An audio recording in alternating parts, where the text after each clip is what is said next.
how's it hanging? How's it happening? You guys know this is Kevin from the Chord Progression Podcast. Hey everybody, it is Tuesday. It is August 9th. And, well, as you can tell, my energy is really up right now because, well, I'm doing this intro after I shot this podcast with this band. And, yeah, my energy is up because every time they shoot podcasts, these energies are up. So this podcast is going to give you energy up the wazoo like it did with me. But before we get going to that, I want to thank support for this podcast. Well, first, you know what, gentlemen, do you still read the newspaper at all? Well, I think it's time we have a little look-see here. We save balls. What is that, and who could that possibly be? You know what that means? Our sponsor today is Manscaped. Yes, Manscaped, the best brand for below the belt care for all you gentlemen out there. Make sure that your boys are basically, the freshest boys on the block because, well, who doesn't want fresh boys? Let's be honest. I mean, that everyone loves those things, so you want to take care of them down there, right? And Manscaped has many, many, many great things to take care of your boys down there and make sure that they are spick, span, fresh, clean, and looking good. So what do they have for you that you can end up getting from Manscaped? They've got the Lawnmower 4.0 with advanced skin-safe technology. Now, what does that lawnmower do? Well, let's see what the paper has to say about it. Lawnmower 4.0, advanced skin-safe technology. What's that going to do? And it's waterproof. And it has a 4K LED light in there so you can see what you're doing to make sure that you shave down there with precision, with comfort, and you don't nick yourself down there or cut yourself. Oh my Lord, you're definitely going to want to do that. They also have the Weed Whacker, which is going to make sure that, a little bit more upstairs. Nose, ear hair, gone. It's going to be able to shave in that because who wants to have nose hair sticking off them? I mean, really. What else does paper say that Manscaped provides for us? Let's take a look-see. Let's open her back up. We've got the Crop Preserver Anti-Chafing Ball Deodorant. I've talked about that so many times. That stuff is fantastic. It'll make sure that your boys on there smell oh so good. And if you got big legs like me, chafing becomes a thing of the past. See what else they're saying in here. Oh, Lordy, what is that? Is that what I think it is? Oh my God. The Crop Preserver Ball Toner. Make sure your boys feel spick and span. The Boxers 2.0. I almost said 4.0. Boxers 2.0. What do they do? Oh my Lord, they make sure that you have comfort, feel cool, and that your boys are safe, secure in that patented jewel pouch. And you want this paper actually is? It's their shave mats. So when you're shaving down there, oh Lordy, you don't have to worry about a thing. So remember, Manscaped, they save balls and you can save on ball care for yourself. So how do you do that? Go to manscaped.com, pick out what you like at the time of ordering, go to that discount code and type in CPP to get 20% off and free worldwide shipping. So remember, gonna take care of your boys? Go to manscaped.com, get 20% off and free shipping, the code CPP. Remember, manscaped.com. We are also sponsoring the When We Were Hungry Music Festival happening out in Las Vegas, Nevada, October 20th and 21st. Yeah, we had Will and Mal from When We Were Hungry Festival back on the podcast in April, and they were touted up as, this fantastic thing, and it has come nothing short of that. My God, take a look at the lineup for When We Were Hungry Festival. They've got bands that have been on the podcast, like, of course, Modern Day Escape, thanks to Will, because that's his band. Also, Palisades, Varsity, Outlier, Along Came a Spider, and Saving Vice. And look who's headlining. Second day headliner, Secondhand Serenade. So we're going to get all emo up in this motherfucker. And who's headlining day one? How about Black Flag? Who wants a throwdown with me with pancakes in the pit? Oh yeah. Find the guy in the Brewer's Hat in the Chord Progression Podcast t-shirt because I'm going to be there. So remember, get your tickets now. If you want to see one of the best festivals out there, it's not that expensive either. So go to whenwewerehungryfestival.com. Tickets are on sale now. Check out the lineup. Fantastic bands. You're going to want to be there. Throw down with us. Pancakes in the pit. Oh yeah, I'll see you there. Now it's time for a feature presentation. So Jessica from the band Red Calling is on the podcast today. And this band is also up for the opening act contest in 2022. Now that contest is a contest to see whoever wins that contest will end up opening up all of October for every band that plays at the Hollywood Bowl. That's a massive thing. So We also talk about that. We talk about how we got into music. We talk about the inspiration music has in us. We talk about their song Torture and how the band likes to focus in on more of these mental health aspects to really help people with their music and just why they like music in general. So please welcome Jesica to the podcast. Are you guys ready? Well, let's go! Yeah. Well, ladies and gentlemen, boys and girls, listeners of the Chord Progression podcast. I had this band's manager reach out to me and say, hey, like your style podcast, why don't you check out this one band that I am managing? They're up for the opening act contest for 2022 for the Hollywood Bowl. If you know what that is, it's pretty much any band that's playing at the Hollywood Bowl in October. This band that wins this contest is going to be opening every single show for that month. And this band is up for that still.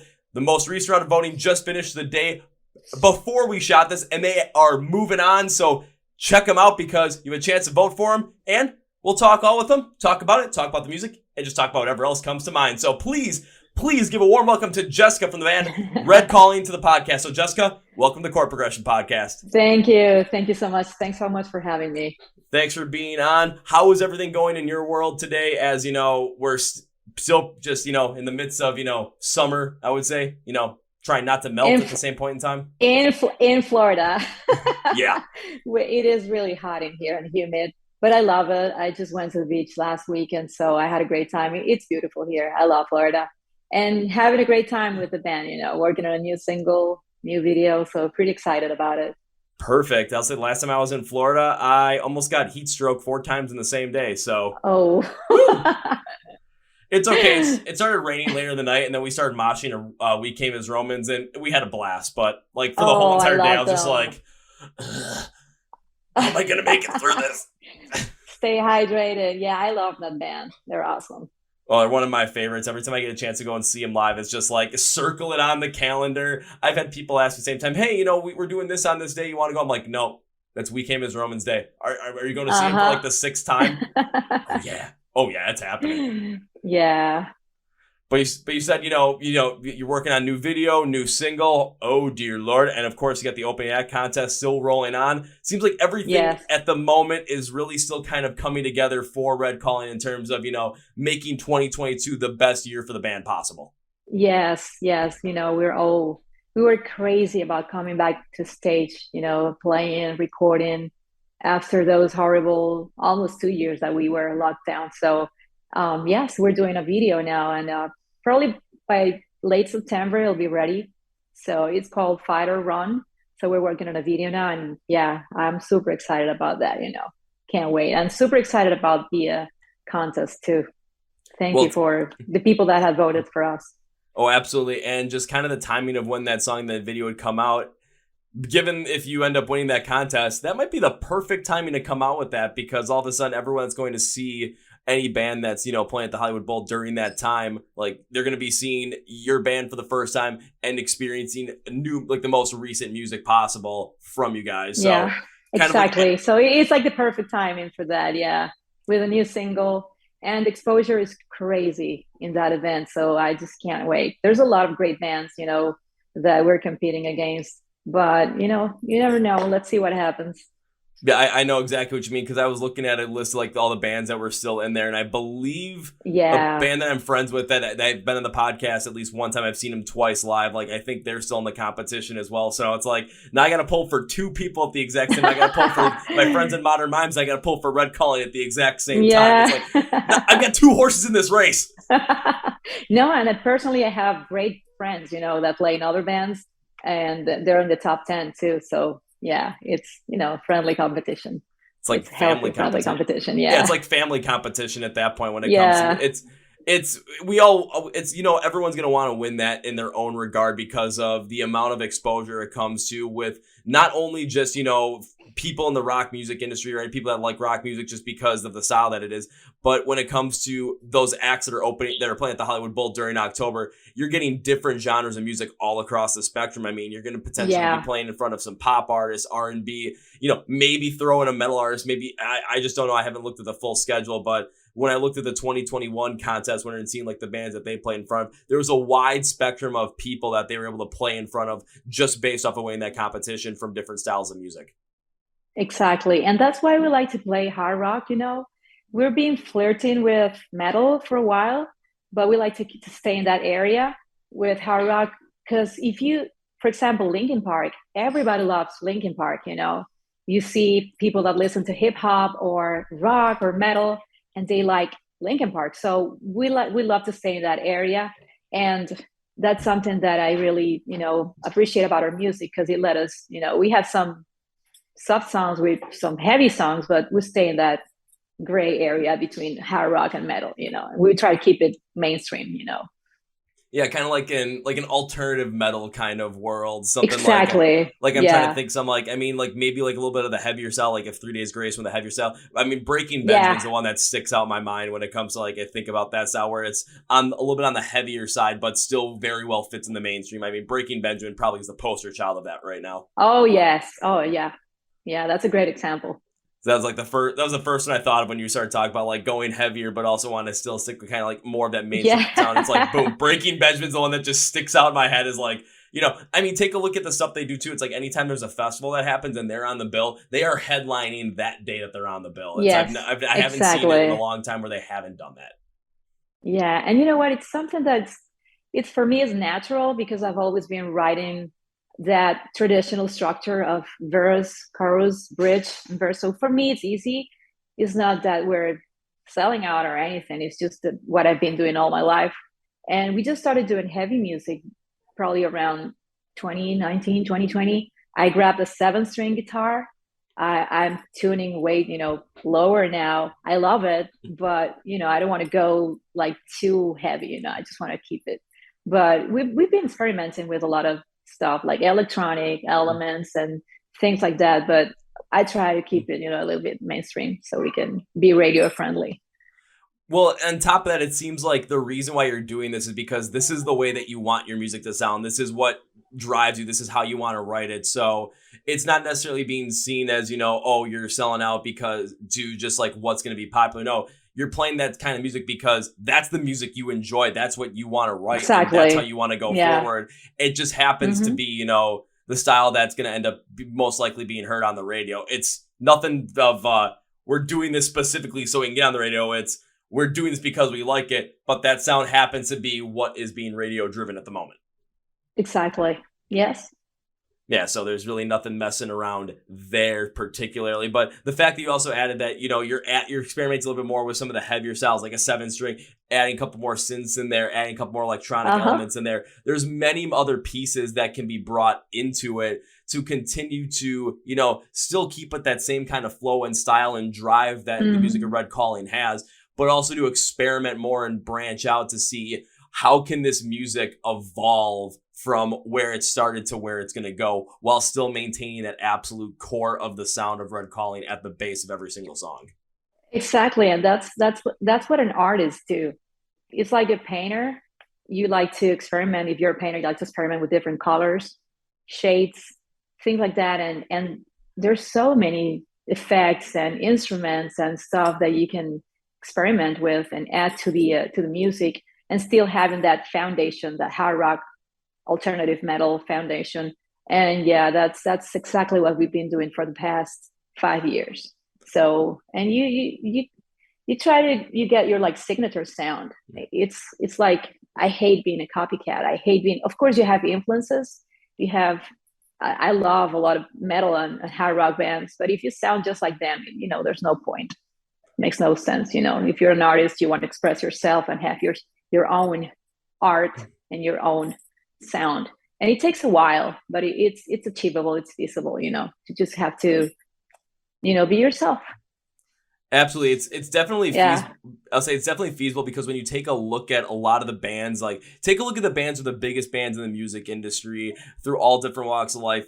And the reason why they stand out is because they found their own sound. They created, of course, they have influences in many other places, but when you still have that element of yourself in there, of course, it's going to transcend into something completely different. I'll use Metallica as an example. I mean, Metallica is thrash metal, okay? But who was doing that before they were? It's like they had other influences in different pieces of metal, but something kind of like some piece of themselves came in there and something new came out of it. Exactly. A perfect example of like a more, one that especially that I'm a very big fan of, that more of the audience of, my style of music and my age would get into. Bring Me the Horizon's a perfect example that I've seen just how they've gone through one album to the next and have completely like gone from one style to the next. But when you listen to a song off of, let's say, you listen to Pray for Plagues off of their first album, and then you listen to That's the Spirit, or a happy song off of That's the Spirit, it's like, they're two completely different songs, but there is a core element in that music that you're just like, you listen to, it's like, yep, that's still Bring Me the Horizon. Yeah, they're awesome. I love them too. Their music is amazing. Absolutely. And their videos are amazing too. I mean, they put it's just the artistic vision that goes into them, and it's just the amount of just different ideas that can come through and just execute on those ideas. And one thing I do want to pick up on as well that you said was, you don't want to be a copycat of some kind of course, you're going to have those influence, but if you copy someone so directly, then it's, you're always going to be seen as that the band, like they're just this band, or like they sound just like this band. But, if I'm going to want to listen to that band, like, well, use Breaking Benjamin as an example. If there's another band that sounds exactly like Breaking Benjamin, it's like, okay, cool, I like that sound, but if I want to listen to that sound, I'm going to go to the original one that did it. I can't remember who it was, but I remember there was a band that was opening for Metallica at some point. It was like a long Metallica tour, and they had the whole opening, like they just opened from the whole tour. A great chance for a band, absolutely. But the fans really never like connected with that band because of how closely connected they were to Metallica in terms of sound, style, and everything. It was like they're listening to Metallica over again, but it just wasn't them, and just never really hit it off with that point. So that happened a lot with like Chord. There's a ton of bands that sound just like Chord, when Chord, and back in the 90s and early 2000s. So that happens a lot, and it's okay. I mean, I respect people that do that. I'm not judging them, but it's just like, I guess you can be a cover band, or I don't know, if you're happy playing that music, that's fine with me. But I see it that way. If you're an artist, then you got to express yourself in your own unique way, Yeah, and again, we'll throw Linkin Park in there as well, because at times, like, probably before Hybrid Theory came out, when people were listening to Linkin Park, they kind of thought, oh, it's just one of those other like bands that are coming out of like that new metal scene, probably very influenced by Korn. But then when you heard Hybrid Theory, and it's like for the first time, and you see the massive like different, like you could tell there was some influence from those places, but the massive difference of their originality that was in there from their artistic vision, it was just like, whoa. Yeah, that's an amazing album.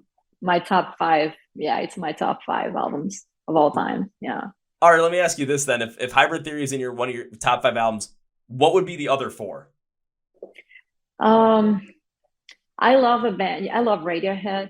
I don't know if you know that band. They're from England, and they were big in the 90s. They're still around. OK Computer is one of them. I love Deftones, and I love their Diamond Eyes album that was, I think, from the 2010s. Oh my God, there's so many. I don't know. You put me in the spot here. Let me see what else.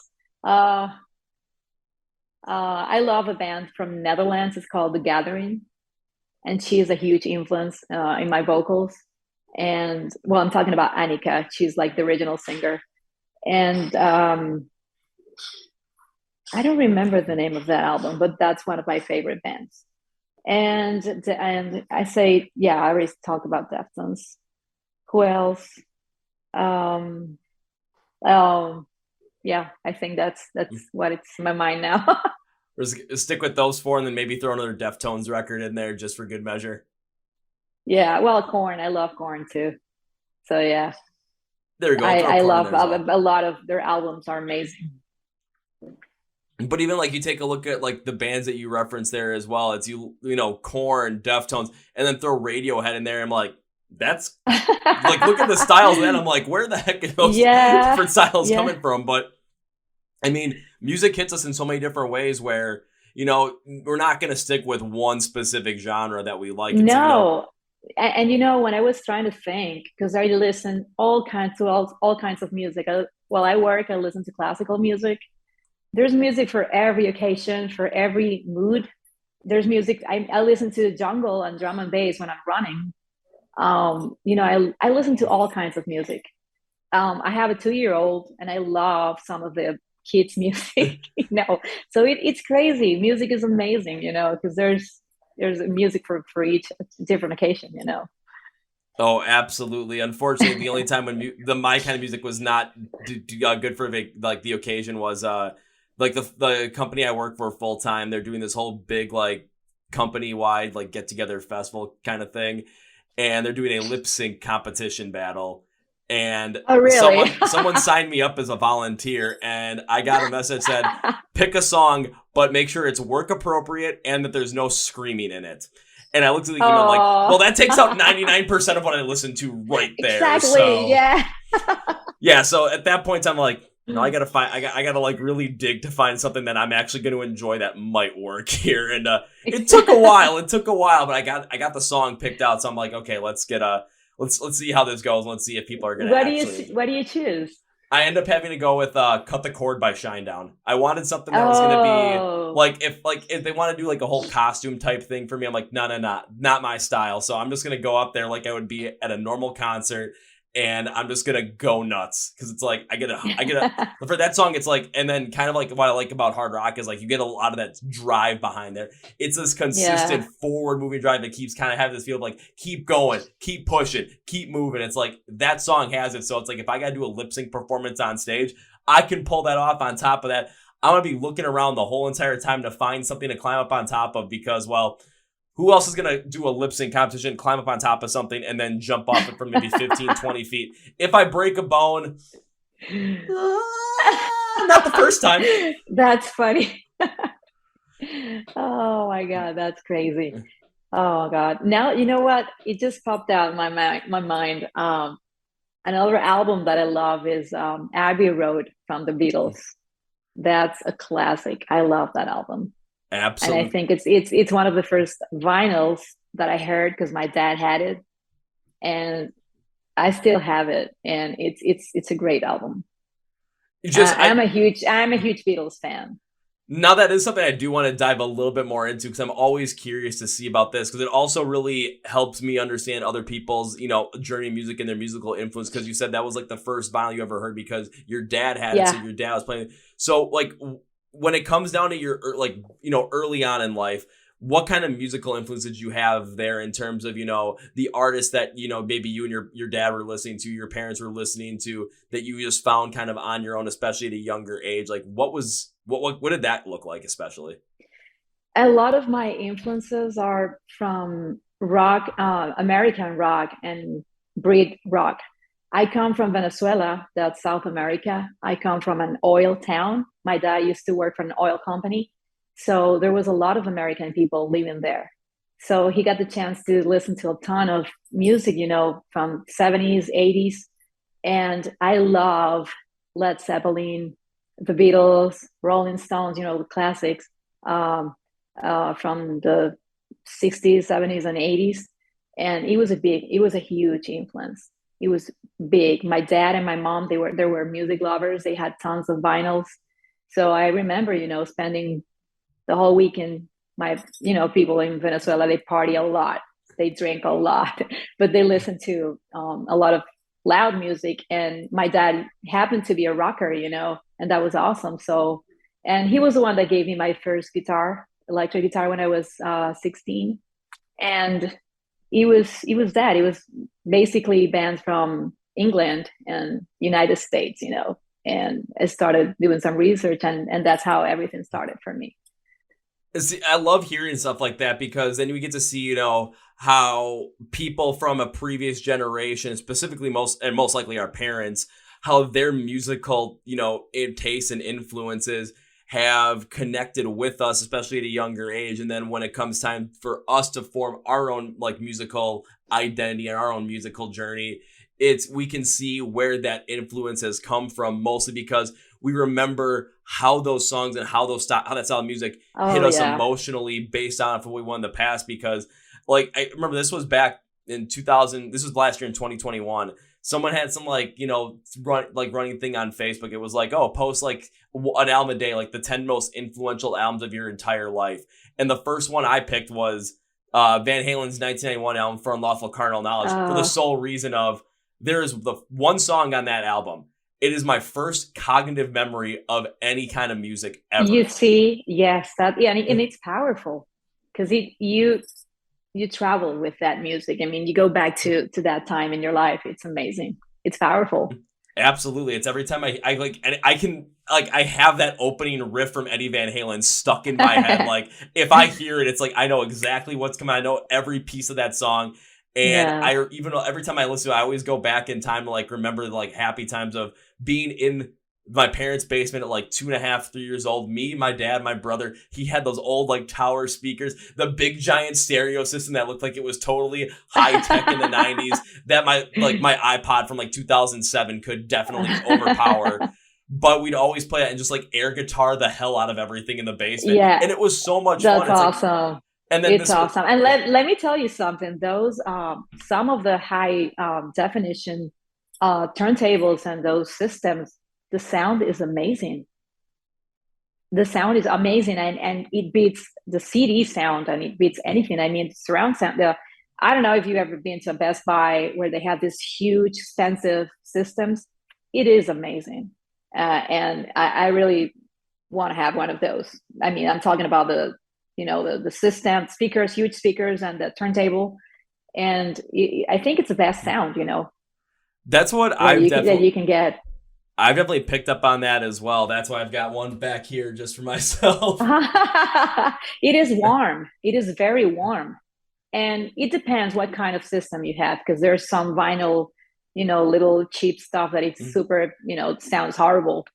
But if you want to get the best, yeah, go for one of those. Yeah. This is the best way that I can describe it too for myself. So my favorite song from 2020 was a song called Above My Head by the band Polaris, a metalcore band out of Australia. Reason being is because every time I listen to that song, like the second time I listened to it, it perfectly described all the emotions that I had gone through from middle of 2017 to maybe right before I kind of started the whole entire journey to create this podcast, and just the horrible times I went through and seeing how far I'd come from that.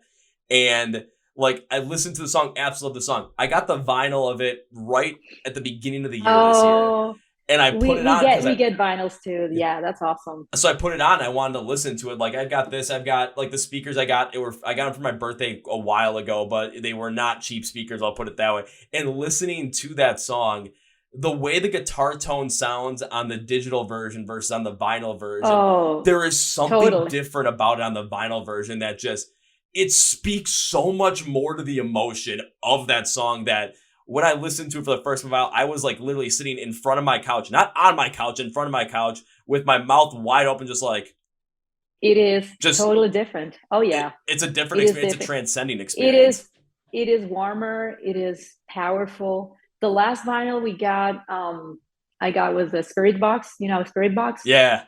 Yeah, Eternal Blue, and it's amazing. I love it, and Just, it's totally different experience, definitely. just like spin that thing, and right when you get to Holy Roller, just like wherever your speaker, just turn everything up to 11 and just feel the power, just go nuts and have a great time with it. Yeah, I love them. That's a great band too. I'm I super happy they're so successful now. I've been listening to them since they were a Wrestle a Bear ones. They used to be that band before, and it's great to see how they grew. It's amazing. Oh, absolutely, because it's like you're watching that kind of a growth, especially in the music, especially for a heavier band as well. Just seeing what's gone on with them from, even before they released Eternal Blue, right when, live music started coming back, it was they were going to be opening for Limp Bizkit, which I did it for, I think, for like 2 or 3 shows before Limp Bizkit dropped from the whole And they entire tour. cancel. I know. Yeah. And then, of course, Not only that, they released the album, and then the pandemic hit, and it was horrible for them. But I really admire the way, because they turn it to a positive thing, because their marketing, I don't know what they did, but their marketing during the pandemic and whatever they did on social media was genius, because they grew I mean, they built their fan base, and now that they're touring, they're selling out and they're playing huge festivals. So it's amazing what they did during the pandemic. It was genius. There's a couple of bands there's three bands that stick out to me from the pandemic, and I absolutely love what they did. One is Spiritbox, based on just the Uh-huh. growth they had, and then seeing them from festivals, because right after that whole entire Limp Bizkit thing, like they were gonna play a couple of shows here, like, and they were gonna play Blue Ridge Rock Festival. I went to that. Not gonna get into the whole story because I was part of the whole camping fiasco thing. But the week Oh. beforehand, they got added onto a show here in Milwaukee at Summerfest, which would really never house that kind of music, which really surprised me. And they ended up getting the opening spot in front of Falling in Reverse. And I'm just like, okay, this is gonna be awesome. I get to see Spiritbox. This is Wow. fantastic. Yeah. And now this year, when it comes to festival times, it's, I saw him at Welcome to Rockville in Florida, which is where that heat stroke thing came in from. Because I was like, oh God, kill me. Oh my God.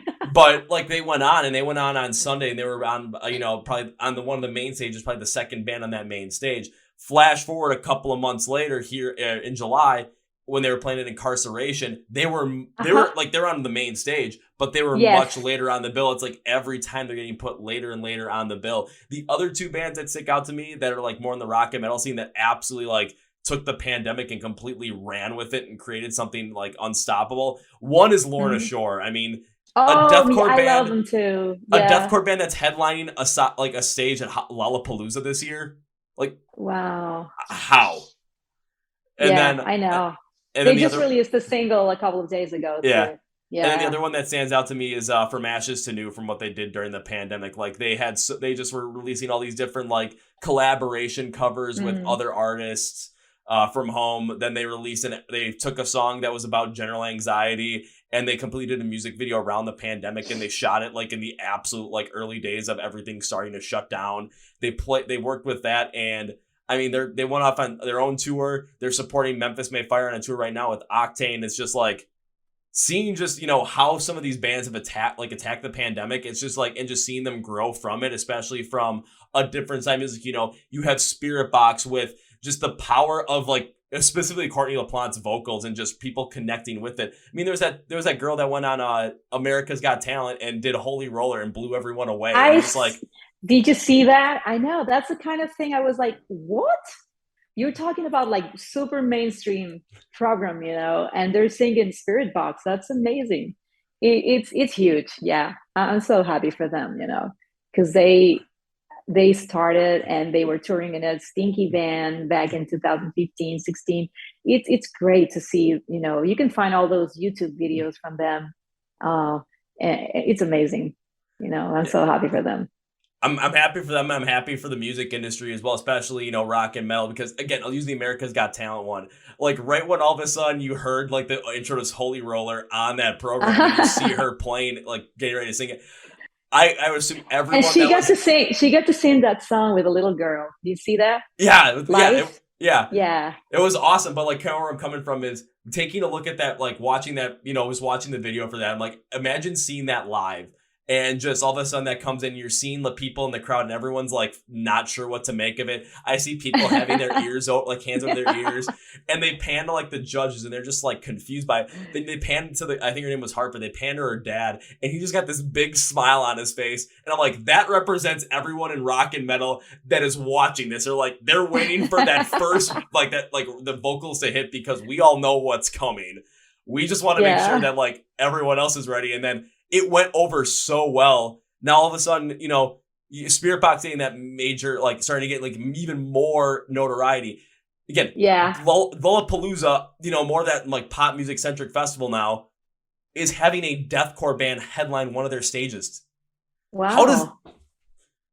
It's like Really? it's happening. Like, this is awesome. Let's just keep this rolling, and let's keep the influence going, because that's just going to make the music better and influence more kids. Like Exactly. like your Yeah. dad's music with the Beatles, Rolling Stones, Yeah. Led Zeppelin influence you. Like Van Halen, ZZ Top, Rush, Electric Light Yeah. Orchestra influence me. It's like, let's bring some of these bands now and let's have them influence the kids today. Exactly. Yeah. And that's how you do it with big festivals and, being viral on social media, like with that kind of video with a little girl, that was everywhere. Absolutely. Well, now Yeah. shifting gears a little bit back to the style of music from Red Calling, specifically with the opening act contest for 2022 for the Hollywood Bowl. How did you get put on that, to be a part of this contest and get as far as you are today, being in the top 15? Well, I learned about it because our manager, Brian, he told us about it. And we have a lot of friends and really good people and fans and family, I don't know, and you get to vote every day, so we just promote the heck out of it. And I'm super grateful that I couldn't believe it, we made it into the top 15 because there's great bands there. And now I know that we're in the top 10. We're number 9 now, and it's amazing. So yeah, it was our manager and the people that helped us get there. Manager and everyone that's voting are the people that are really helping. Along with, I'm pretty sure every single day you're going online and like voting yourself as well. It's like, I gotta get my vote in for myself. Exactly. Yeah. Because if you're not voting for yourself at that point, then it's like, well, I mean, you're missing out on on like one more vote right there, and that could be the difference between Oh yeah, especially with the of cutoff course. at times being top 15, top 10. That could be the difference Yeah. between place 10, 11, and moving on to the next round and having a shot to continue to keep going. And I mean, you never know what might happen at some point in time. You might just make the cut, then all of a sudden you pick up steam, something happens.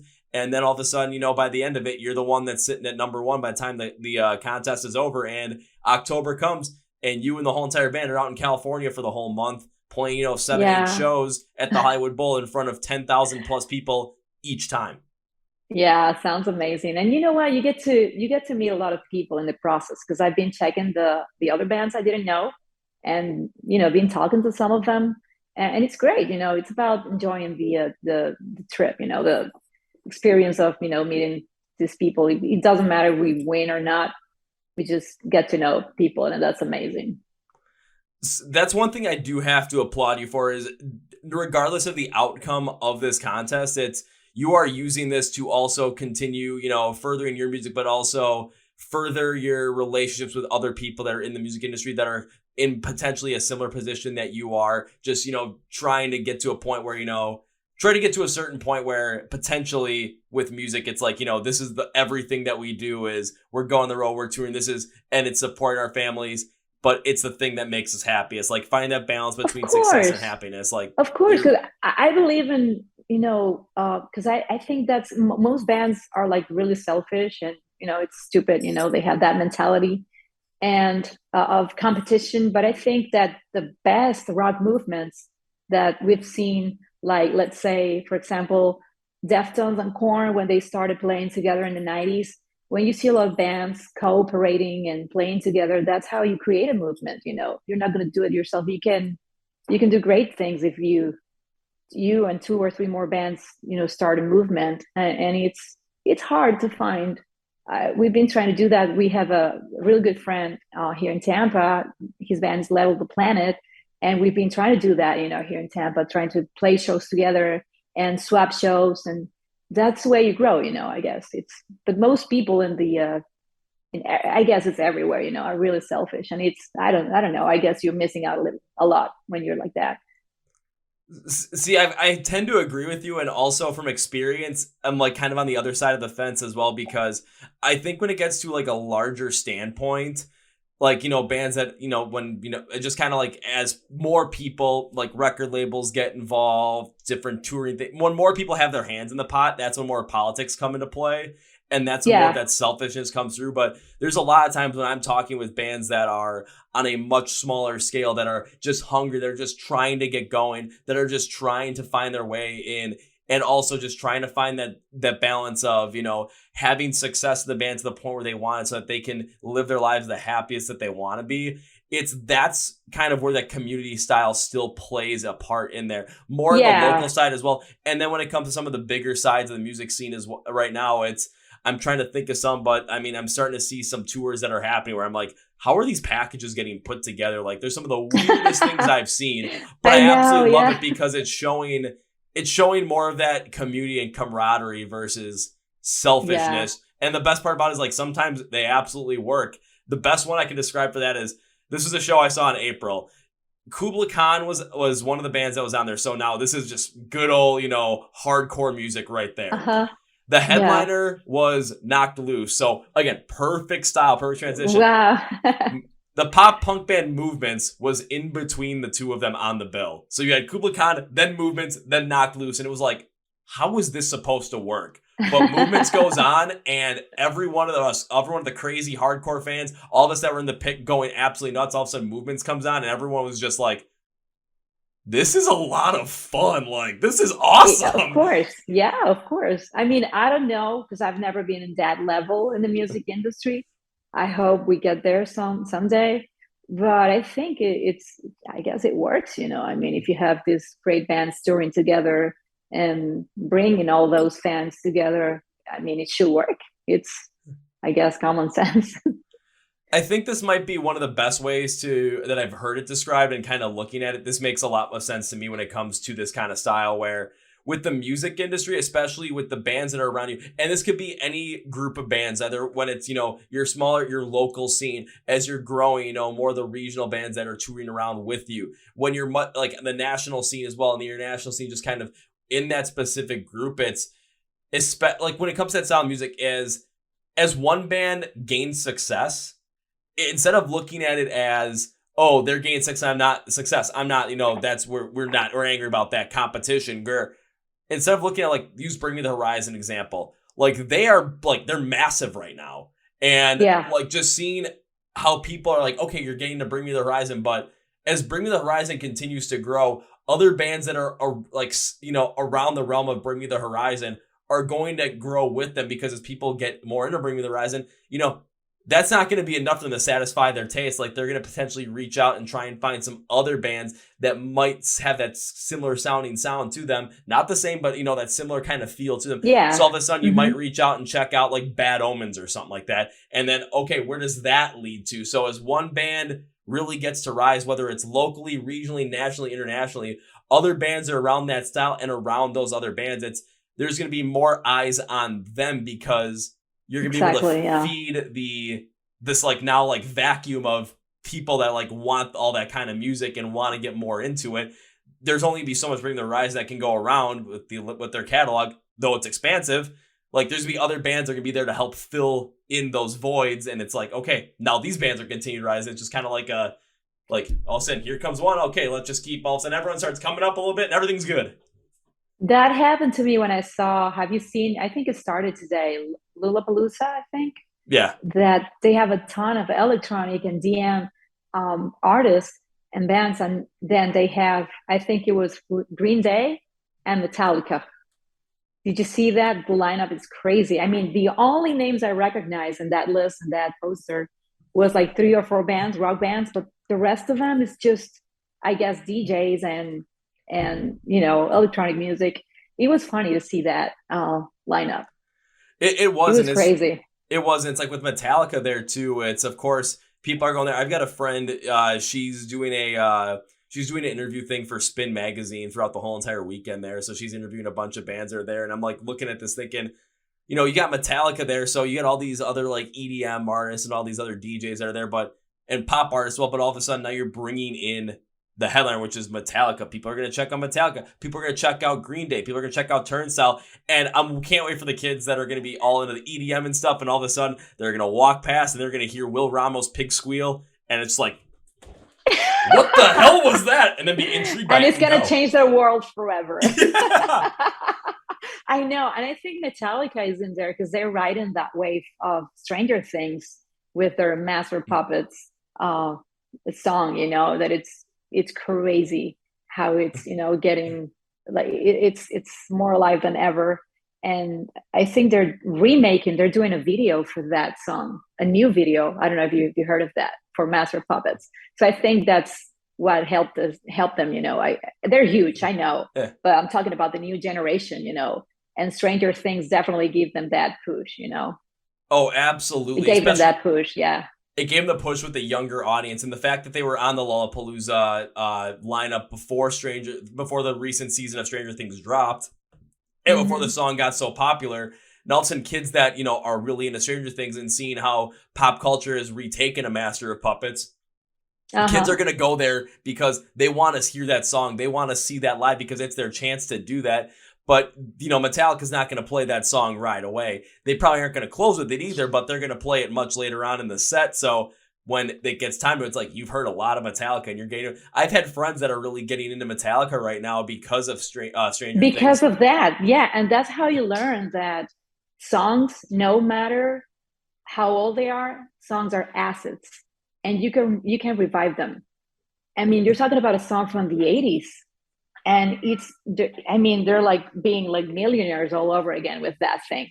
And songs are assets, and that's what I'm thinking. If I have songs from 2010 or 2015, you can just revive that with, reels, Instagram reels or whatever, do whatever, and just it's amazing. It's great to know that you can use your back portfolio, old songs, and just bring them to life and probably make money, in films or I don't know, TV shows, whatever.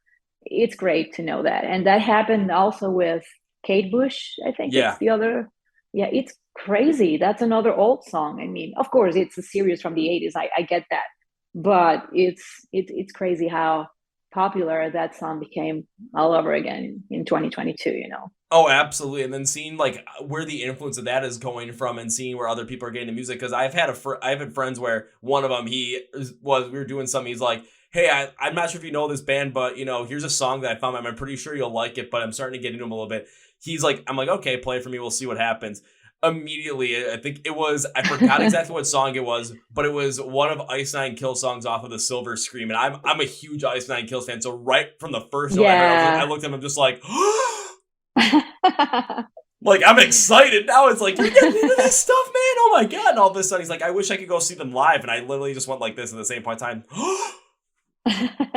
Dude, like, I'm going to see him like in a couple of months, man. You're coming with now. Yeah. Yeah, it's awesome. Just a lot of fun. And it's just fantastic being able to see, rock and metal having, even though, with some songs, like, again, Mass Puppets, being an older song, being revived within pop culture, seeing the fact, like, how that all these other bands that are current in rock and metal, upcoming rock and metal as well, how all of a sudden, some attention's going to be shifted onto them and hopefully continue attention shifted onto them, including bands like Red Calling as well, so that people get to know you guys, people get more inspired to check you guys out, go to see a live show, and all of a sudden just, you might be Yeah. playing a room, let's say, 50, 100 people one night. All of a sudden, you're playing a room two months later. And just because of something like that, all of a sudden, how do we go from 100 people 2 months ago to 500? How do we get to play 1,000 cap room? And And we're it like just takes it only takes one song and in the right place. it takes one song, it takes one moment, it takes the right place. But Yeah. the best way to make sure that you try and get that moment, because they are few and far between, is take as many Yeah. chances as possible to get it out there, make that moment. You never know. One small video of, like we said, one small video of a girl, performing Holy Roller on America's Got Talent, just something like that can turn Uh-huh. into a record contract with Rise Records. Oh yeah. Oh, definitely. Yeah. Now, enough with everybody else's music. Let's go into some of your music specifically. And, as of right now, you do have, like you said, the new song coming out sometime in September. But if people want to check out Red Calling right now, might I suggest checking out the song Torture? That's the one that I really listened to and went deep into. So that's what I'm going to suggest people listen to. Torture by Red Calling. Thank you.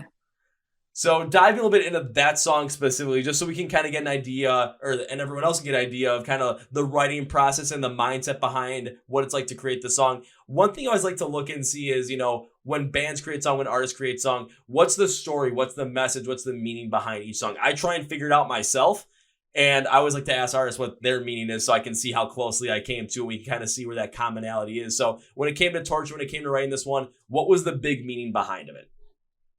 Yeah, it was written during the pandemic, so it's about mental health issues, anxiety, depression, the torture inside your head. But we try to see it on a positive way. We focused on that relationship or that thing that helps you deal with that, and it helps you drain whatever you're feeling, and focusing on that if it's a person, if it's your faith, if it's your job or whatever that helps you deal with all the, because everybody dealt with that during the pandemic. It was a really hard time, and that's like the main theme of the song. And we're super happy because we got to see this is a 100% in-house produced video. We did it ourselves, and I'm super excited because Javier, the guitar player, he's a video producer. He did cameras, he did the editing, he did everything, and we're super happy about the result. So you guys, if you want to check it out, it's on YouTube. It's called Torture, and it was released last year. And we're doing the same with the new song. We're gonna work on our own video. We're gonna do it ourselves, and this one's called Fight or Run, and this one's gonna be released in late September.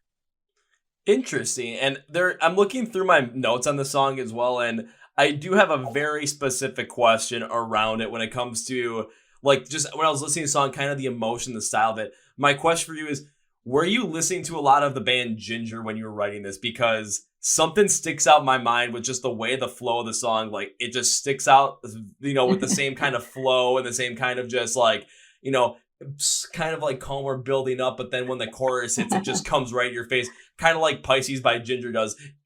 I love watching like reactions to that, because all of a sudden you get that calm flowing, all of a sudden it just gets a little bit heavier, a little bit more powerful, and then Tatiana's vocals come in and you're just like, oh, she can make that kind of a noise. It just changed up the emotion so much, and just kind of feeling that change of emotion. It felt like I felt that while listening to Torture. So I had to ask, were you listening to Pisces by Ginger when writing the song? No, I like Ginger. I love them. I do, and it's the guitar player. He's a huge fan. But no, I wasn't. I know what you mean. Yeah, and she's amazing. But no, I wasn't listening to them at that time. I actually started listening to them late 2021. But yeah, it's very intense. I love the fact that it's more like a hard rock song. It's not metal, and it's very personal. It's a very personal song, and yeah, but it wasn't Ginger. No. Darn, I thought I was like, No. I was really picking up like, again, I'm not picking up like, any sort of just like, oh, this is the exact same note, but it's like when you listen to the flow of the song and you feel the emotion of it, and just kind of when that hit happens, like, that's exactly where my mind went. I'm like, I remember feeling this when I first heard Pisces, and all of a sudden I was like, where did that come from? Yeah. Oh, I wish I could sing like her, screaming like her. She's amazing. I need to learn how to do that. I don't know how to do that. I know there's not many people that even know how to do that. Even like some of those like the screamers in the scene today, like, you listen to Tatiana vocals and it's like, wait. Because you can damage your vocal cords if you don't know how to do it. You have to. It's a technique, and yeah, it takes a while to control it. Yeah, it's like when I look at like there's not many people that can go as heavy on the unclean vocals as she can, both men and women. It's like it's nuts when you hear it for the first time. Oh no, she's a monster. She's amazing. Oh, absolutely. And like the reason why I like that kind of like flow too, and why it really picked up as like when I looked through the meaning as well of the song, trying to really get deep into it, I looked at it as, how at times we are our own worst enemies, and how we torture ourselves mentally when our emotions get the best of us. And it's typically more of those negative emotions, anger, depression, anxiety, just kind of this frantic feeling, because I have gone through that myself. And there are plenty of things in life that we do not have control over in the end. And there's a lot of times we destroy ourselves mentally and torture ourselves mentally because we aren't able to relinquish control of that premonition that we have to how things are supposed to go. And I think the pandemic showed a lot of that as well, where everything got thrown for a loop.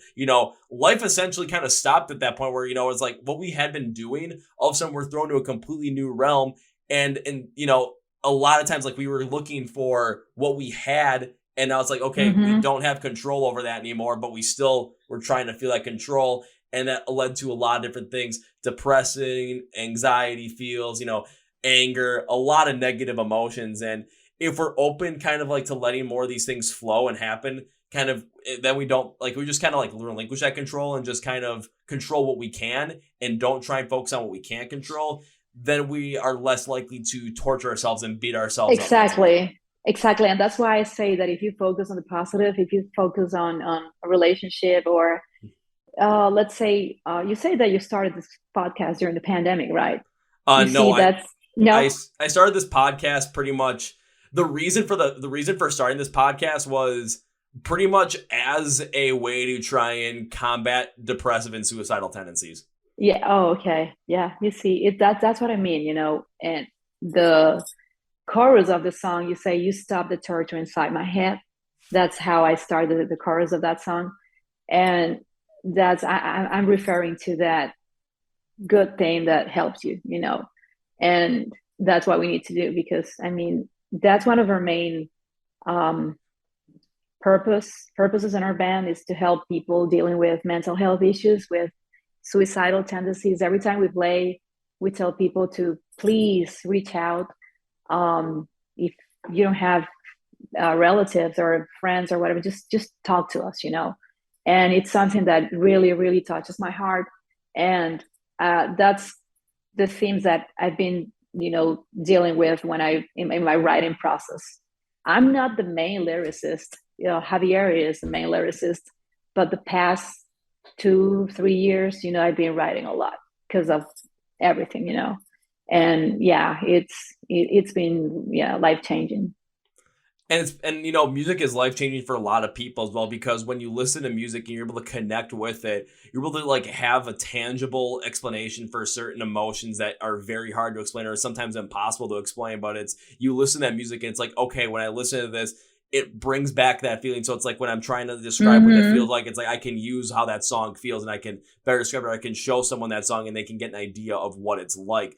On top of that, when you're opening up and really talking about, more of those personal things and really trying to dive deep into bringing up ideas of mental health and really focusing in on that, it does offer a different perspective for people. It offers a comforting perspective for people that are going through that, where it's, you're listening to music, but it's like someone's relating to you. You have a way to relate to it, and you have this way to connect and communicate with it in a way. So you get a better understanding Exactly. of what you're doing, where you're going. And I mean, if it wasn't for me listening to as much music as I did and trying to basically during that time when I was just like late 2017, if I had not tried to like basically refine why I liked my favorite band in the first place and try and reconnect positive memories to this like songs that I had loved, what then now had negative memories, I was like, I'm gonna end up losing this forever, and that's something I can't do.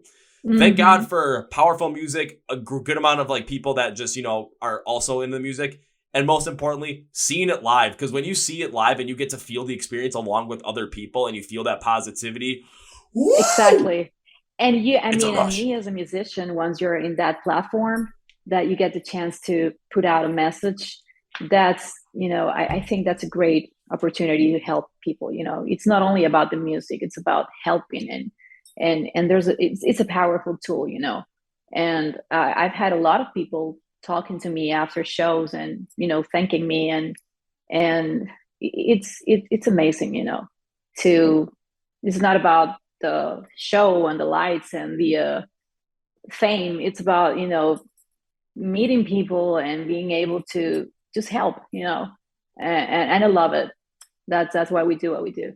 It's about creating that positive experience and fostering that genuine connection that could very well help Mm-hmm. somebody get out of a very tough spot in life, get out of their own head, and focus Mm-hmm. on the positive things in life and take their life at that moment right now. And, maybe it's going on, maybe it's not going so well. And maybe that live show, Yeah. maybe that's the moment where all of a sudden it's like, that's the turning point. Because there are a couple of shows, like even I can reference off the top of my head where like those shows are the absolute turning points in my life, where all of a sudden it was, 2017, seeing Rise Against trying to take them back. The first time I ever jumped in a mosh pit, like, things got worse for me in life after that. But at that moment, I knew I had my favorite band back. I had those positive experiences back. I had it. Uh-huh. I'm good to go. There's other concerts I look back and it's just like the pure emotion that was felt in there. It's like I listen to the music right now and I can't wait to go and see them play live again, just because Yeah.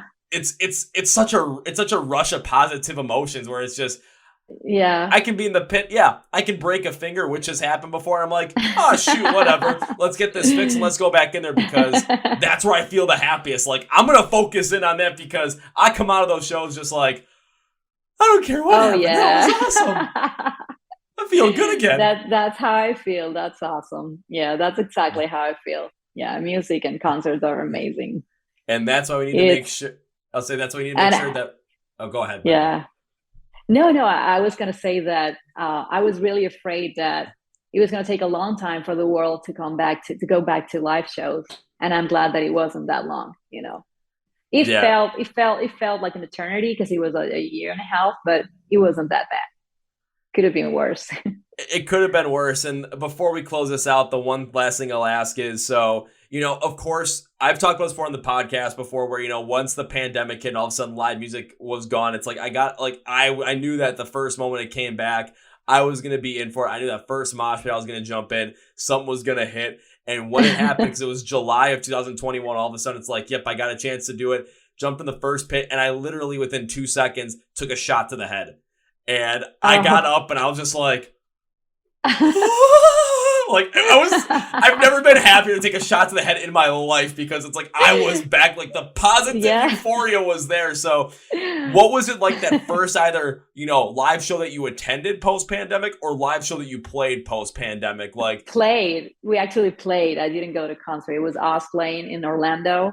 It was last year, August last year. Oh my God, it was amazing. I was so happy.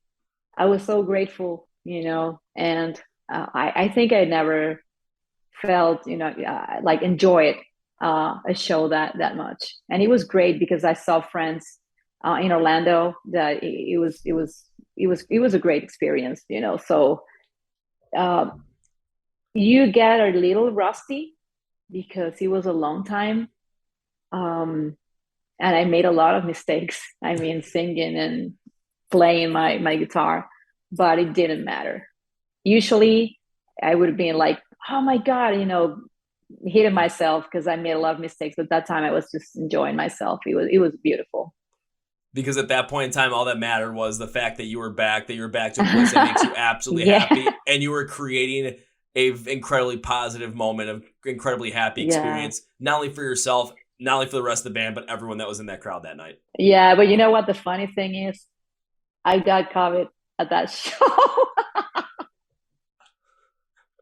and it was a Delta wave. It was crazy. So me, the guitar player, because he's my husband and my baby, and it wasn't that bad. I think I spent like 2 days in bed. I was a little worried because I was super weak. But yeah, it's funny. I got COVID at that show, but then we're done. I mean, we were like, okay, we didn't get it. It's awesome. We're back to playing, and then I got the thing, the bug. Well, think about this way. It was crazy. Well, think about this way. At least when you got it, you got to get that first like positive experience moment back, and it's like, okay, shows are back. We're able to still do this. Okay, I caught it now. Yeah, it sucks, but 2 weeks later, we're able to get back right on there. What would have happened if you'd have caught it like the day before, or 2 days before the show? Like that would have been so much worse. But you got to have that positive experience. Exactly. Yeah. And adding on to that, like, because there have been times where it's like I've been sick or something myself, or I know the people that have been, and it's it can be worse when it's like something, it's kind of like takes away something from you when it disappoints you. But if there's something to still keep you driving and keep you happy, it's surprising. Of course. Like I'll use my grandfather for example. In 2016, in October 2016, he had a stroke, and my grandma had been gone for 3.5 years. So it was kind of like, is this it for him? He was a huge Chicago Cubs fan. The Cubs were on their way to the World Series that year. And I'm like, he is not going out because like he has that, like he's holding on to that. And it's like maybe with, getting the Delta variant for it after that show, it's like maybe it wasn't necessarily as bad as it could have been because mentally your spirits were so high because you got to have that live show experience once again. You got to get that connection once again. And you felt that once again. It's like, okay, even though I have to go through this right now, like once I'm done with this, I'm back. Exactly. And we were clean. I mean, we were like, okay, we never got it. I'm so grateful. But you gotta get, did you get it? Did you get COVID? This is the weird thing. I think I had it, but I kept testing negative for it because the day when I thought I actually fully had it, I was supposed to go down to Okay. Chicago that night to see Rise Against. And I'm like, there is no way I'm missing this. But if I test positive, I'm going to Oh, be super yeah. mad. So I took the test that day, like a quick one and one at Walgreens, like a full on one, 3 times. And they all Uh-huh. came back negative. But like I had all the symptoms and everything. I'm like, but it keeps coming back negative. So I don't know what's necessarily going on. So I'm like, if it keeps coming back negative, then I guess I don't have it. So Of course. So I you end went up to going. the show. I'm I so was. glad that you didn't cancel. That's awesome. This is the crazy part about it. Like I drove from Milwaukee, Chicago. Like I like woke up from a nap and I could hardly move my like they always say like like you get the body fatigue. I could hardly move my legs. That's how tired I was. And Wow. I'm not one to like go to a show and say like I gotta go in the pit. And Rise Against, they're definitely gonna start one. So I'm trying to get down there, drive down northern Chicago, take the train towards the venue. I'm standing in the crowd and I'm like, I can't do this. Here comes Rise Against. They play the first note of Prayer of the Refugee, and all of a sudden, it like a magic. Any like my sinuses magically cleared up, my head cleared, my You're legs healed. no longer pain. I'm like, can I do this? Went full force for about an hour and a half. God. Loved every single minute of it. And on the train ride back, all of a Do you sudden, just do you see that's what energy is about, that energy from people, from music. That's awesome. train ride back, also That's my legs like funny. really were like starting to seize up on me. I'm just like, at this point, I don't care anymore. The pain decided to go away exactly when it was supposed to. I'm like, this was fun. And then literally the same thing happened when I was supposed to see him in April. Like the same exact thing. And I'm just like, I know what happened the last time. We're not taking, like, I'm not missing out on it again. And the exact same thing happened. All of a sudden, like, I get there, I'm like, leg pain, gone. Let's do this. Yeah. But that's just, to kind of close out, that's just the positivity of music. And that's how we got to get Red Calling to win the opening act contest for 2022 for the Hollywood Bowl, because we want to have them share that positivity, share that positive experience with as many people as possible. So, oh yeah, we're going to make sure that happens. Yes, thank you. Yeah, and the good thing, I just learned that opening act, they have a foundation. They help people with mental health issues and suicide. I just learned that, and that is pretty cool. That it's like, but you and opening act, like that's like the perfect, kind of partnership right there, given the like the mentality around where you come from what we've learned here from you with Red Calling on this podcast, and with opening act having that foundation. Like this is a match made in heaven right there. Yeah. And they even have a cash prize, which makes it more beautiful. I think it's a $10,000 cash prize. It's pretty cool. Okay, well, everyone's going to have to go and vote for Red Calling every single day, because you can vote every single day. So you're going to want to go and do that, and we'll make sure that happens. But as we bring this podcast to its close, Jessica, one thing I always like to do is give you a chance to say whatever you want to say, plug whatever you want to plug, promote whatever you want to promote at the end of the podcast. So, Jessica, the floor is yours. Thank you. Yeah, you can check our website is redcallingmusic.com. We're on all music platforms, all social media, so you can find us everywhere as Red Calling. And we're going to have a new single coming out in September, probably late September. We don't have a date set yet, working on the video now. And please, if you have any issues, mental health issues, suicidal tendencies, anxiety, depression, you can reach out. You can talk to us. You can DM me. I'm available. And please, just get help, because as long as you're alive, there's always a second chance, a third, fourth, fifth, as long as you're breathing. And thank you so much for having me. Thank you for being on. Thank you for that message. And it kind of reminds me of probably one of my favorite songs by Beartooth. I always like that body bag. One life, one decision. Make sure it ends with you still living. And then, of course, we're headbanging like crazy after that. But just the positivity. That's awesome. I love it. Please, just always reach out. Hell, even reach out to me as well. If you reach out to the Chord Progression Podcast on any social media platforms and you message us, I can guarantee you that the person that's going to be reading that message is me, because, well, this is a one-man show over here, so I see everything.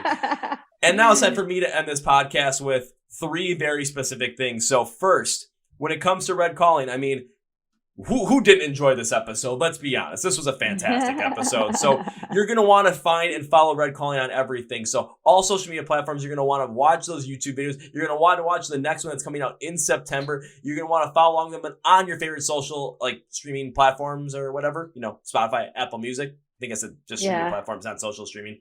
There goes my mind. But also, they're in the opening act competition for 2022, and you're going to want to vote for them every single day to make sure that they, get to that number one spot on the list. And by the time the contest ends, they are sitting at number one, and they win it, and they play at every single show at the Hollywood Bowl in October of 2022. So here's what we're going to do. Instead of you having to go and find all this stuff yourself, because who wants to do that? Well, I want to do that, so make it as easy as possible on you. Go to the description of the podcast. It'll say Find Red Calling Online. You can find links to their social media accounts, links to where you can watch their videos on YouTube, links to their website, links where you can get some merch, links where you can stream music, and I will also specifically call out the link for the opening act contest where you can vote for them. So all you have to do is go click on those links and then like their stuff, share, follow, subscribe, stream, buy, download, and of course, vote for them in the Opening Act 2022 competition. Everything, links and labels are going to be in the description of the podcast. All you have to do is click know there's going to be no amazing. And no, there's going to be no weird Facebook long track or Google long track anything on there. No, I take that all out because I'm somewhat smart at times. Now it is time for number 2. Now, Jessica, whenever I have guests on the podcast, I tend to make a certain promise. And it's a promise to say, thank you for being on the podcast. It's a promise to say, I would like to continue to support the band, and I would like to have you on at some point in the future. So my promise to you is this, because you've absolutely earned this and are keeping the streak alive. The promise does not start out with if. If implies that this might not happen, and let's be honest, I don't like that possibility. I say when, because then this is going to happen. We just don't have a date and time yet. So exactly. Yeah. When I get to see Red Calling perform live for the first time. Again, perform live when it happens. My promise to you is this. First round's on me. Thank you. And please hold me to that promise, because I've had some fun, wacky times with that, where it's like seeing bands at the merch, and afterwards, or like the merch be like, hey, hi, how's it going? It's like, oh, hey, how's it going? Talk for like 2 minutes. I'm like, I owe you a drink. What do you want? And all of a sudden, they say, I just turn around and walk away. It's like, oh, okay. 2 minutes later, here I come back with a beer for me, whatever drink they request. Like, here you go. And then we're good to go. Thank you. I'm more like a wine girl. So now you know. That's fine. What I might have to do then, if whatever venue they don't have wine, it's like, alrighty, you have to pick up a bottle of wine on the way over there. Make sure it's perfectly preserved in the car. So it's like, yeah, couldn't find. They don't really have any good wine here, but I got a bottle in the car. It'll be presented to you. That's even better. Thank you. Even better. So now it's time for number 3, and I cannot end this podcast in good conscience by saying goodbye for a number of reasons. 1, I made a promise to you. Can't break that promise. 2, I'd love to have you back in the podcast again in the future. And 3, goodbye seems way too final. No. This can't be the last time. It just can't be goodbye. Too final. So we're going to end it by saying this. See you later. See you later. Thank you. Ooh, well, folks, that's my interview with Jesica from the band Red Calling. Once again, if you want to support this band, find them on all their social media platforms. If you want to watch their YouTube videos, if you want to stream their music, you want to visit their website, buy some merch, and most importantly, vote for them in the Opening Act 2022 contest. Here's what you're going to do. You're going to go to the description of the podcast. Here it says Find Red Calling Online. All the labels and links will be there for you to check out. So just click like, click share, click subscribe, click download, click buy, and of course, click on the Opening Act one and vote for Red Calling. You can vote every single day. So let's get Red Calling the win and support every band that's on there, because you know what? Supporting the music scene is what we love to do. On top of that, please make sure you're following along with the Corporate Rush Podcast, Facebook, Twitter, Instagram, and TikTok as well for all your social media funsies. Also, when it comes to podcasts, please make sure you subscribe to the podcast. We're on YouTube for all the videos. We're also on Spotify, Podcast, iHeart, Amazon, and where you might be also, streaming this, because I know we're on a bunch of different audio platforms. I don't know all of them, though, but I want to shout out Britain Media on that one, because they're really making sure our audio streams are, going nuts, because it took us 3 years, 1 month, and 14 days to get our first 10,000 audio streams. Then it took us 3 months and 12 days to get the second 10,000. Britain Media, love you guys. Noah, you the man. Now, also, please subscribe to the podcast. If you are subscribed, thank you. If you're just subscribing right now, thank you and welcome. If you're like, I like this one, but I don't want to subscribe, can you please reconsider? If not, I totally understand. Thank you for being, a part of this podcast anyway. And we hope to see you again in the future. But for all you subscribers out there, thank you. Because, man, I've been having some bad days lately. And this podcast is the thing that just, brings me the most amount of happiness. So if we can keep bringing that positivity and happiness to you, I mean, that just it makes me feel good. And it keeps me positive. So thank you very much. I want to thank support for this podcast. Again, Manscaped, making sure your boys down there are cared for in the best way possible. Anything to care for your boys, you can get 20% off and free shipping using the code CPP at manscaped.com. And don't forget, we are sponsoring the When We Were Hungry Music Festival, October 20th and 21st in Las Vegas, Nevada. I'll be there. And let's throw down pancakes in the pit. Tickets are on sale. Go get your tickets. I mean, Black Flag is headlining day one. Come on. Let's throw down. Let's have some fun. I'll see you there. Thank you, Jesica from Red Calling. Again, let's help Red Calling win Open Act 2022. Link, scripts of the podcast. Go vote for him every single day. We're going to. And on that note, that's going to be for me, guys. Thank you for listening to the Chord Progression Podcast. My name is Kevin, and you guys know how I end every single one of these episodes with a big, healthy, and hearty see ya!